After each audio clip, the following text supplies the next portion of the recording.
All right, it's time for Couch Conversations brought to you by Dr. Pepper.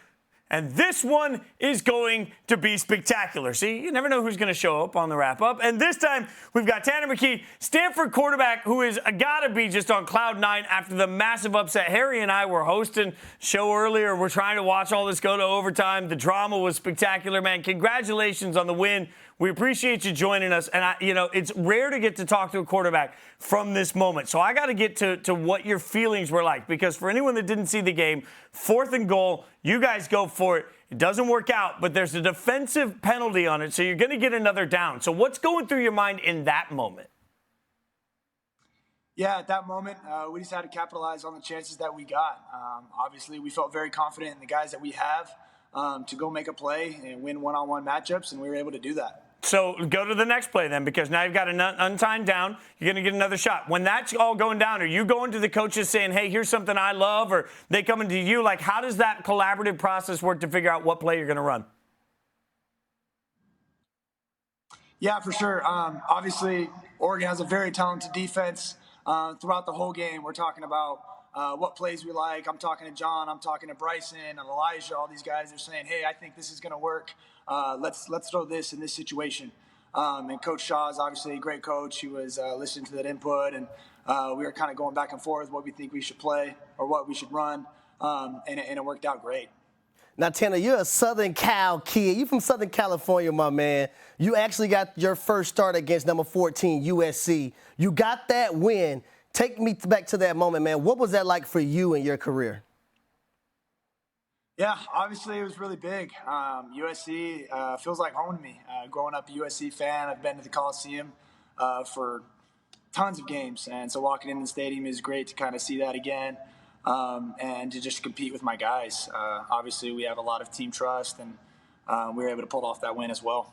So I think it's interesting for a lot of America that might just be meeting you. Your faith is obviously a big part of what drives you, and it's a big part of what's driven decisions in your life. You went on a 2-year mission as a Mormon before you came back to Stanford. I always think that's interesting for athletes making that decision because you were coming in so highly touted as a quarterback. How concerned were you about just having a roster spot when you came back from that mission? Not really super concerned. Coach Shaw, he was awesome throughout the whole process and giving me a spot when I was going to come back. My philosophy is when you put God first, he's going to take care of you. And so I try to do that and set my priorities straight. And then when I came back, I was ready to play football. My man, I read that you made your own weights while you was on this mission trip. So you was able to lift weights by making your own weights. Man, what was that process even like? Yeah, it was pretty crazy. I was trying to do what I could. So I had bands and things like that. We had a metal bar, filled paint buckets with cement. And, yeah, that was kind of my barbell for 2 years. So did what we could, made the best out of every situation. Well, which is crazy because I also read you lost about 15 pounds at one point. So, coming back in and starting the training process and getting just back into the mode of football. And then you did all of that during COVID. So how hard was the adjustment to just get back to who you were before as a quarterback? Yeah, I mean, obviously, physically, mentally, it was pretty hard. But I was pretty hungry to play football. Taking 2 years off of the game that you love. Coming back, I could not wait to step back on the field, be with my guys, and play football again. So took a little bit of time to get back in shape, learn the playbook, but ultimately I just wanted to get out and be with my guys. You guys beat the number 3 team in the nation, the Oregon Ducks. What kind of win did this do for the Stanford program? I mean, it was huge. Huge for our confidence coming off a loss to UCLA. It kind of shows that teams don't beat us, we beat ourselves. And so when we execute how we're supposed to, we could really beat anybody. And so obviously we're going to be competing for the Pac-12 championship. So this sets us one step further to that goal. Now, has Tiger Woods called you yet? Has Davis Mills hit you up yet? Has any of these guys, has Andrew Luck sent you a text message and told you good luck?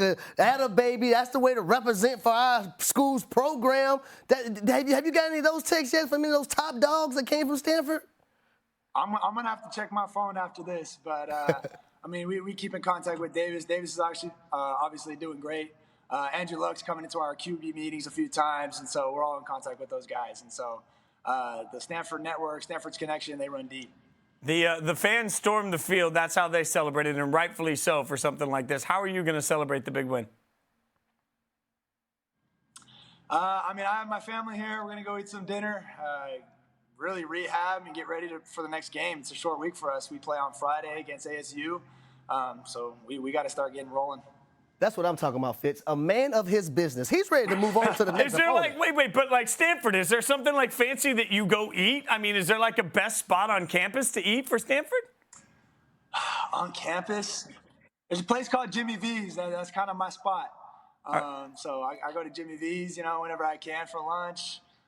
Maybe some taps. We go to Grapevine, a little off-campus thing. So we'll see. Well, you tell your parents, you tell whoever's there with you, supporting you, that you deserve a big old steak tonight because y'all got that win over the number 3 team in the country. Kudos to you, my brother. Yes, sir. I appreciate it. Tanner, thanks for hanging out with us, man. Congrats. Again, it's fun to watch you play, and we can't wait to see how it goes the rest of the season, brother. Awesome. Thank you so much for having me. Thanks for watching ESPN on YouTube. For live streaming sports and premium content, subscribe to ESPN+.